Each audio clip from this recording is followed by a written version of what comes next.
আলু দিয়ে ভেন্ডি মশলা আপনারা এরকমভাবে একবার তৈরি করে দেখুন। পরোটার সাথে খেতে কিন্তু এটা খুব ভালো লাগে। তো আজকে আমি এই ভেন্ডি মশলাটা কিভাবে তৈরি করেছি সেটি চলুন শুরু করা যাক।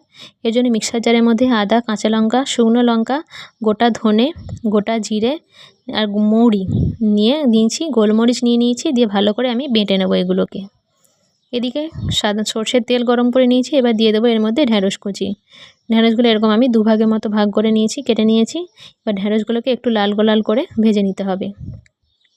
ঢ্যাঁড়সগুলো ভাজা হয়ে গেছে, কড়াই তুলে নিয়ে ওই কড়াইয়ের মধ্যে আরেকটু সর্ষের তেল দিয়ে নুন দিয়ে এরকম আলুর টুকরোগুলো আমি ভেজে নেব। আলুগুলোকেও লাল লাল করে ভেজে নেব আমি, ঠিক এইভাবে যেভাবে দেখাচ্ছি আমি ভিডিওতে। আলুগুলো তুলে নিয়ে ওই তেলের মধ্যে দিয়ে দেবো পেঁয়াজ কুচি। পেঁয়াজটাকে ভালো করে এরকম লাল লাল করে ভেজে নেব আমি।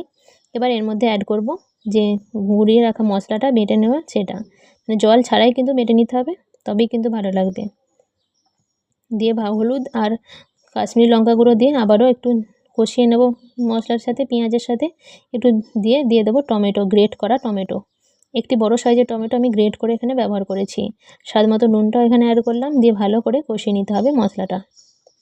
অনেকক্ষণ ধরে মশলাটা নেড়ে নেওয়ার পর এখানে অ্যাড করে দেবো আমি ঢেঁড়স আর আলু ভাজাটা, দিয়ে ভালো করে কষিয়ে নিতে হবে মশলার সাথে। মশলার সাথে অনেকক্ষণ ধরেই নেড়ে নিতে হবে।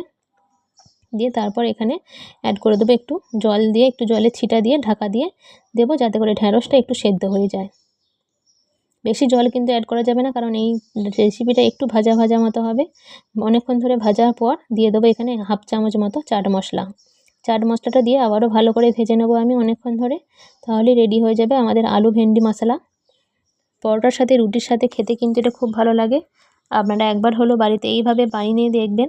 তো আজকে আমার এই রেসিপি কেমন লাগলো অবশ্যই কিন্তু কমেন্ট করে জানাতে ভুলবেন না। ভালো লাগলে অবশ্যই লাইক করে কমেন্ট